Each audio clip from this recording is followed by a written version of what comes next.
Maya-maya ay agad na pinatawag ni Kuya ang mga boys sa confession room. Ikinagagalak kong sabihin sa inyo na kayo ay naging matagumpay. Congratulations. Thank you po, Kuya. Thank you. Ano masasabi nyo? Ikinagagalak po namin nakatulong sa partner ni Mitch po, Kuya, na magkatotoo yung proposal na mangyayari dito sa bahay, Kuya. Excited na po akong kiligin. Excited na ako po kiriging. Paano pa ba kiligin? Good! Yun.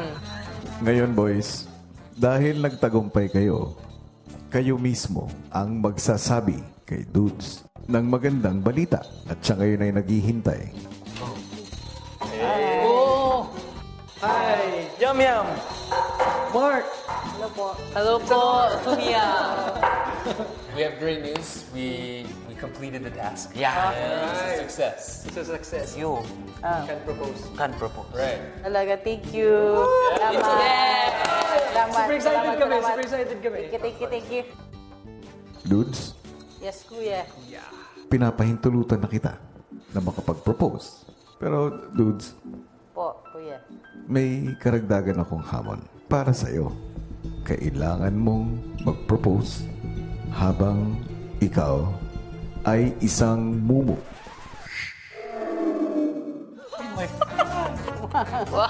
Tapos buhay na ko nun. Dudes, Yes, Kuya. tinatanggap mo ba ang hamon ko?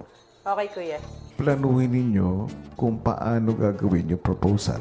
Bilang selebrasyon ng okasyon na to, may inihanda rin akong mga bulaklak. Wow. Para maibigay mo kay Mitch.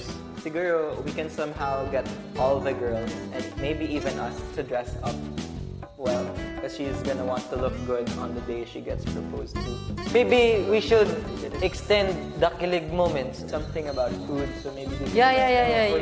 Kasi, Habang seryosong nagpaplano ang boys ay may biglang nagparamdam sa kanila.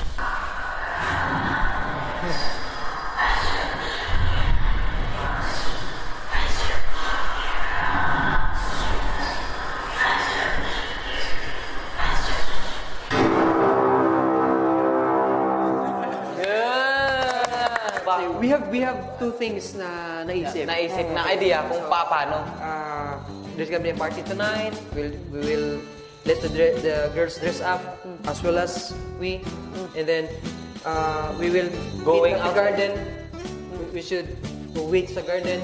And then the first that you're going to scare is the boys. The boys. And then the girls. Matapos magplano ang boys, bumalik na sila sa loob ng bahay at iniwan muna si Dude sa task room. That we dress fancy tonight. Fancy? Why? Ay, Kasi we succeeded in throwing the thingies, so there's gonna be food. Oh my God, kakain tayo ng marami. Between casual and fancy. Try fancy. Like semi. Dress? Except Dress na pinaka maganda. muna. Kasi Yeah, magmomodeling ako.